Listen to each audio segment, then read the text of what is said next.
حمید کے اندر ارشاد فرما رہا ہے سورہ مائدہ میں اللہ فرما رہا ہے یا ایھا الرسول بلغ ما انزل الیک من ربک، اے رسول وہ حکم پہنچا دے جو تیرے رب کی طرف سے تم پر نازل کیا گیا۔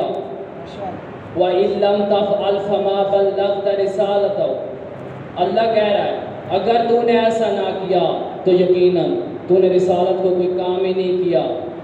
بعد میں بھی دائر میں کرنے لگا ہوں، اللہ کہہ رہا ہے یا ایھا الرسول، اے رسول بلغ ما انزل الیک من ربک، وہ حکم پہنچا دے جو تیرے رب کی طرف سے تم پر نازل کیا گیا۔ وَإِن لَّمْ تَفْعَلْ فَمَا بَلَّغْتَ رِسَالَتَهُ، اللہ کہہ رہا ہے اگر تو نے ایسا نہ کیا تو یقیناً تو نے رسالت کو کوئی کام ہی نہیں کیا۔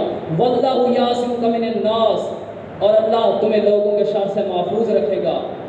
إِنَّ اللَّهَ لَيَهْدِي الْقَوْمَ الْكَافِرِينَ، اللہ فرما رہا ہے کہ بے شک اللہ کافروں کی قوم کی ہدایت نہیں کرتا۔ عزیزان محترم، ولایت ایک بہت بڑا عنوان ہے۔ ولایت کی بہت سارے اقسام ہیں۔ ایک ولایت ہوتی ہے ہدایت والی ولایت، ایک گمراہی والی ولایت ہوتی ہے جو سورہ بقرہ میں جو دو آیتیں ملا کر پڑھی جاتی ہیں۔ پہلی یہ ہے کہ اللہ ولی الذین آمنوا، اللہ صاحبان ایمان کا ولی ہے، اور دوسری یہ آیت پڑھی جاتی ہے والذین کافروا اولیاءہم الطاغوت، اور کافروں کا ولی طاغوت ہے۔ تو یہ جو ہدایت والی ولایت ہے، یعنی کہ جو طاغوت ہے نا، عربی زبان میں شیطان کو طاغوت کہتے ہیں۔